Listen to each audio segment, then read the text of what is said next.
I can hear the demons call when they do what they do. And now I feel like taking off, find a place with a view. The pain is never gonna stop if it's controlling you. I know that time can heal it all, I just gotta get through. I just gotta get through, I just gotta get through. Cause I feel like taking off, find a place with a view. The pain is never gonna stop if it's controlling you. I know that time can heal it all, I just gotta get through. Sometimes I feel like all is lost, but I know it's not true. I wanna put up all my walls cause I'm not in the mood, but then I cut myself off from the rest of the room. I know that time can heal it all if you're patient and soon it can all be worth it, all the searching. Pain is never really permanent, but damn it hurts, man. I could feel all of the turbulence and it's concerning. I've been searching for a purpose, I hope it's worth it.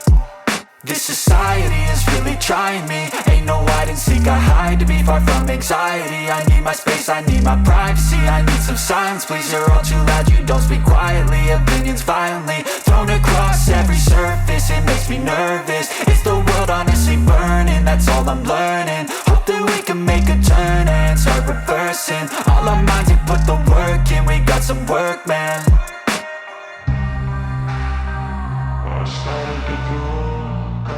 L'image et la gamme de la Royal Enfield se sont considérablement rajeunies depuis 5 ans. La marque fait preuve d'un certain dynamisme avec cette Hunter 350. À mi-chemin entre un roadster et un scrambler, d'ailleurs Royal Enfield aurait même pu inventer un nouveau segment en la nommant Roadbler, car en regardant cette moto de plus près, on peut quasiment la scinder en deux.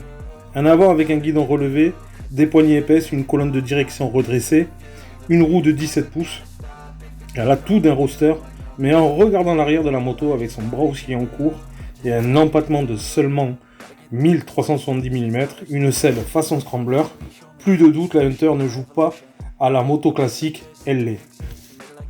Sa finition est de surcroît hors de critique, câbles et gaines sont proprement guidés, son moteur jouit d'une visserie de qualité et d'un traitement noir sobre et classe. Privilégiant plus l'acier que le plastique, la Hunter affiche 195 kg, tout plein fait. Presque 2 quintaux, ce n'est pas léger, c'est la rançon d'une fabrication à l'ancienne. Son monocylindre à course longue de 20,2 chevaux et de 27 Nm sera forcément à peine plus puissant qu'une 125. Alors à qui s'adresse cette Hunter? En réalité à tout le monde, mais il faut pas être pressé. Vous aurez des choix à faire selon où vous habitez, les parcours que vous aurez à faire et votre budget. Son tarif, 4 490 €. En coloris uni, il faudra rajouter 100 € pour un bicouleur. Vous l'avez compris, cette Hunter invite davantage à la balade bucolique qu'à l'arsouille frénétique. De nombreux points positifs, son agilité, sa partie cycle, sa position de conduite et son accessibilité ouverte à tous, avec sa hauteur de selle de seulement 790 mm.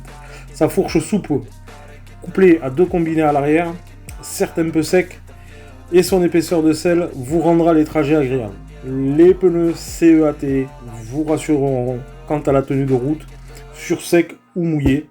Issue de la plateforme J, elle s'avère très facile de prise en main, comme la Meteor et la classique. Sa consommation de moineau à peine plus élevée qu'un 125 est un bon point aussi. Il reste des points d'amélioration à apporter. Au niveau du freinage à l'avant, pincé par un étrier 2 pistons by Bree, filiale indienne de Brembo, qui manque un peu d'attaque, le levier doit être pressé de moitié de sa course avant une action réellement convaincante. Voilà, cette HNTR 350 dégage une saveur authentique qui pourra vous séduire, à commencer par son image de marque solidement établie. Rouler en Royal Enfield, c'est quand même classe. Et oui, au guidon de cette HNTR 350, on s'y sent bien. On est extrêmement bien positionné. Avec un guidon à l'avant, comme je t'ai dit dans la présentation, qui remonte assez haut. Donc on a légèrement les bras sur l'avant, les avant-bras un petit peu mis à l'avant. Et les jambes bien centrées au niveau de la moto. Une selle extrêmement confortable, épaisse. L'amortissement, alors la fourche à l'avant, très souple, très agréable, moi j'aime beaucoup. L'arrière au niveau des 2 combinés, c'est vrai qu'ils sont un peu, on va dire, légèrement secs. Mais ça, c'est surtout important éventuellement pour le duo. Comme je t'ai dit dans la présentation, le moteur il est pas très puissant. Tu vois, regarde comment ça se faufile très très bien partout. Tu vois, c'est assez bien équilibré. Ça s'extirpe bien du flux. Non, voilà l'avantage de cette moto. J'ai envie de dire, pour les grosses villes, tu vois, les périphes, tout ça, on est sur un moteur à course longue, donc on a quand même une certaine allonge, hein, même si on reste sur hop là, du gasoil. Ça c'est bon, hein, c'est dans la trajectoire, nickel. On a une course assez longue, donc le moteur il est souple. Ça va pas te propulser à des vitesses déraisonnables, c'est sûr. Mais il répond quand même, hein, ce petit moteur là, monocylindre, 20 chevaux, ouais ça répond. 5 vitesses dessus, il n'y en a pas 6, de toute façon je vois pas pourquoi on mettrait une 6 là-dessus, il n'y en a pas besoin. Donc 5 vitesses pour aller, on va dire en max vitesse, Vmax on va dire, allez, 115, 110, un peu de vent dans le dos, 120. Mais pas plus, hein, l'équipe, hein. Faut pas déconner non plus, hein. Regarde, tu vois les roues de 17 à l'avant et à l'arrière, franchement, nickel. Ah, ça, avec la répartition des masses, là, Royal Enfield, que ce soit sur toute la gamme, classique, néo-rétro, celle-là, là, Scrambler et tout, c'est vraiment l'effort qu'ils ont fait, et notamment sur la plateforme J, hein, puisqu'elle fait partie d'une plateforme J, cette bécane. Et ça, ils l'ont réussi, sans problème. C'est vraiment agréable. Le bruit du moteur aussi. T'entends? Ça fait comme ça. Ça aussi, tu vois, ça fait partie du jeu. Hein, c'est agréable. Alors je te montre, 4ème, on va tomber en rapport. Tu vois, en 3ème, ça commence à gueuler. Voilà. Eh ben, sans clignotant, sans rien, comme d'hab. Tu vois, voilà, regarde, au niveau axel, on est quand même...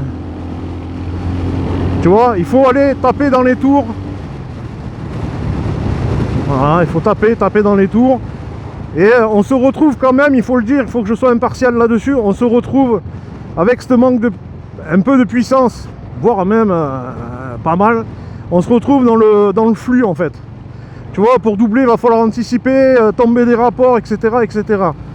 Mais là où il y a un avantage, c'est que dans les périphes, tout ça, les gros périphes, tu vois, la vitesse c'est 40, 50. Donc là, tu vas arriver à t'extirper, à te faufiler, tu vois. Là, oui.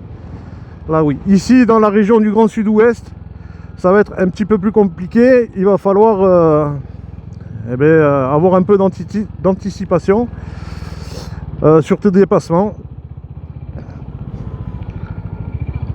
Merci, monsieur. Ah, écoute, ça. Voilà. Ça, c'est super agréable. Ce bruit de moteur. Il y a du gasoil partout sur les ronds-points. Mais qu'est-ce qu'ils ont fait? Ils ont déversé une cuve ou quoi ici? Qu'est-ce que c'est ce bazar? À faire attention. Voilà l'exemple typique, tu vois. Regarde, sortie. Pour insérer une rocade, tu vois, il faut vraiment accélérer. Hein. Regarde. Et de suite, tu vois, on arrive au limiteur ou au rupteur, je sais pas comment il faut dire, mais tu vois, 80, 5ème. Il n'y a pas trop de tremblement sur la moto. Mais tu vois, ça t'amène à 100, 110. Tu vois, voilà. 100, 110, ça va être ta vitesse de croisière en fait dessus. Donc ça suffit largement pour ce que je vous ai dit avant là. Pour se faufiler dans le trafic, tout ça.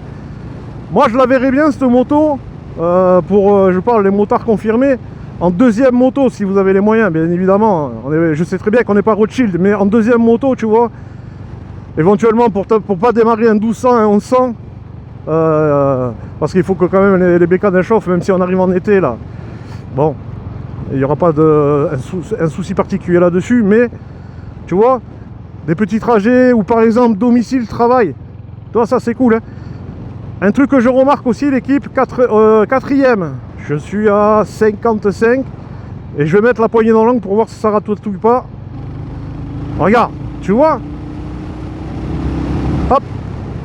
Non, ça va quand même, hein. Non, moi je suis agréablement surpris.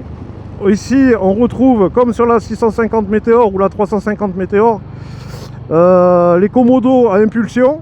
Alors, j'aurais éventuellement... Alors là, je chipote, hein. Mais enfin bon, éventuellement, au lieu d'avoir du plastique, j'aurais voulu avoir de l'alu. Tu vois, pour augmenter toute la qualité qu'ils y ont mis dans cette bécane. Parce qu'au niveau assemblage et tout, il y a un bon frein moteur. Ouh là là, enculé quoi. Non, très très bien l'animation du pilote, le compteur là, une partie LCD, une partie à aiguille, nickel. Voilà l'équipe, ce que je pouvais vous dire, moi, sur mon ressenti route.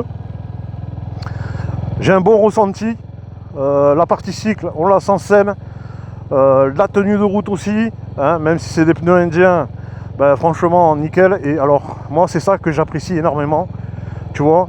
Pourtant, tu vois, il y a un certain poids hein, sur la bécane, hein. On est à 200 kg.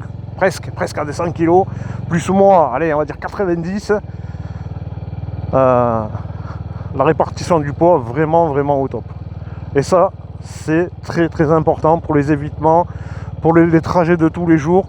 Ici, au niveau de l'entrejambe, je précise avant de terminer cette vidéo, l'équipe, on est assez serré. Donc, ça, c'est adapté à tous les gabarits. Comme d'habitude, le petit demi, l'équipe, pour vous montrer que, regarde, hop, tu vois là, il y a la ligne. T'as vu le demi? Sans poser les pieds au sol. C'est ce qu'on t'apprend dans le permis en même temps, mais bon.